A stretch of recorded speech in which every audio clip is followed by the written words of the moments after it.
Hello and welcome to Cars with Kasey, episode 15. Today I'm going to be going over the coolest cars of the 2026 model year. Keep in mind that this is just my opinion. This is not objectively the best cars, and nor are they in any specific order. The first one I want to go over is the Ram 1500, because obviously in 2026 it is getting the V8 back, the Hemi V8 to be specific. And it's going to still be backed with a 10-year warranty, which is new for 2026. And it's a truck. It's workable and has 4x4. Unfortunately, trucks are very expensive now, and Ram especially. And personally, I think the Rams are ugly. And the Ram 1500 has no single cab and no manual transmission.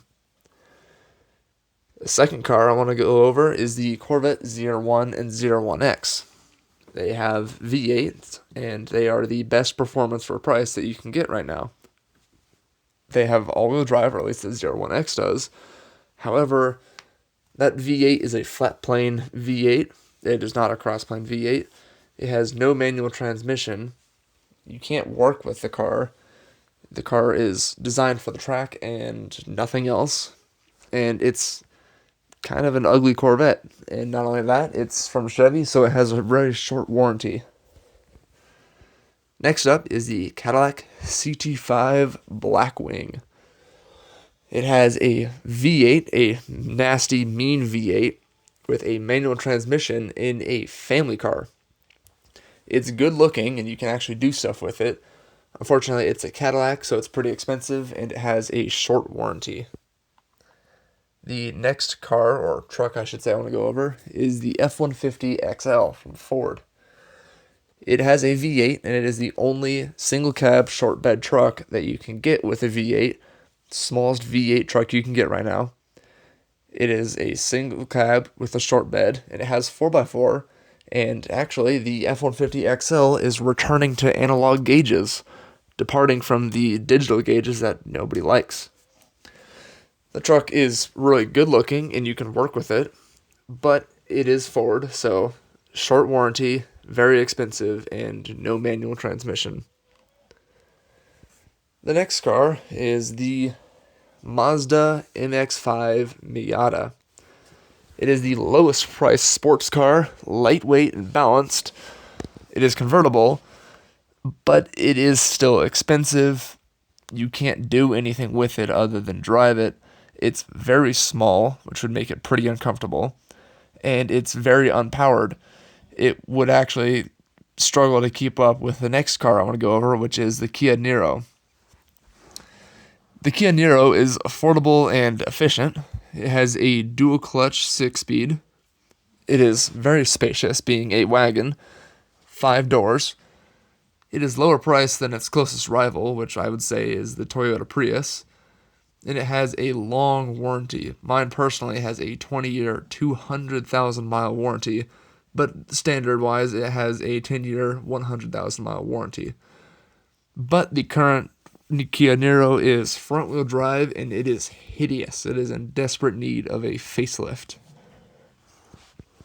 The next vehicle is the Ford Explorer Tremor Ultimate. It has a 400 horsepower twin-turbo V6 out of the Explorer ST or the Bronco Raptor or the Ranger Raptor. And it has all-wheel drive, and intelligent all-wheel drive too. It doesn't just react and adapt to conditions, it actually predicts them.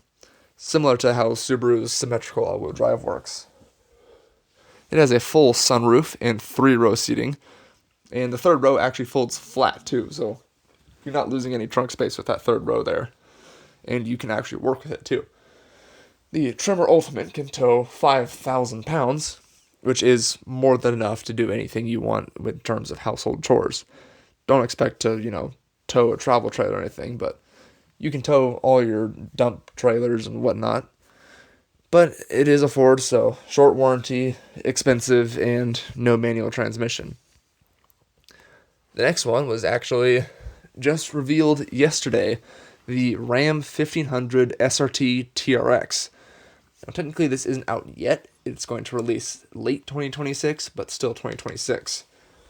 It has a new V8. This is a completely revised and new variant of the Hemi V8, not a retune. It has 777 horses, mostly by increasing airflow.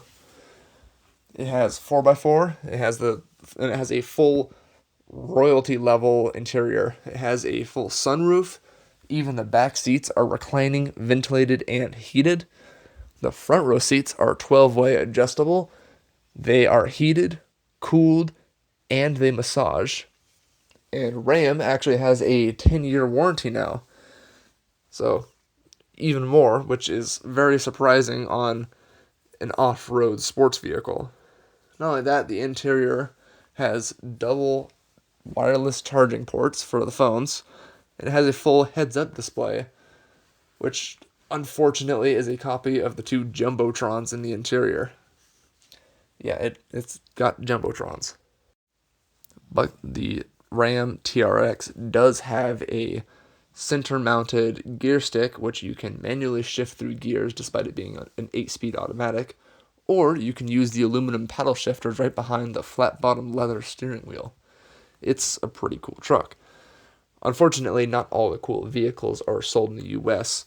For example, Skoda doesn't sell any cars here. For example, I would want the Skoda Superb here. It looks like a Kia, but it has around 60 miles per gallon from a diesel engine, and it can get up to 90. They are extremely efficient. It's a liftback wagon, which I like that body style, but they don't sell them here because of diesel emission regulations. Not only that, the Ford Ranger Super Duty isn't sold here. It's a Ford Ranger, but with the payload capacity of the F-150. And you can actually get those in a single cab format. You can get those with a proper 6-foot bed, I believe. And they have a manual transmission with diesel options. But you can't get them here for who knows why. Another cool car that's overseas is the electric Ford Bronco. While I don't like that it's electric, I do like its interior features. The seats fold down flat. There's a projector screen. It's like a full camping vehicle. It's got a built-in kitchen. It's got a built-in bed and all that. It's got a built-in projector for movies. It's got all the cool stuff. But again, it's electric, so you're not going to be able to camp very far out. But those are some of the coolest cars, in my opinion, of the 2026 model year. I hope you've enjoyed this episode, and Happy New Year. I look forward to talking to you in the next episode. This podcast can be found on Instagram, Spotify, and YouTube under the same name, Cars with Kasey. On Instagram and YouTube, I can be found under the account name Tavling Appa. That's Tavling, Tavling, Appa, APA.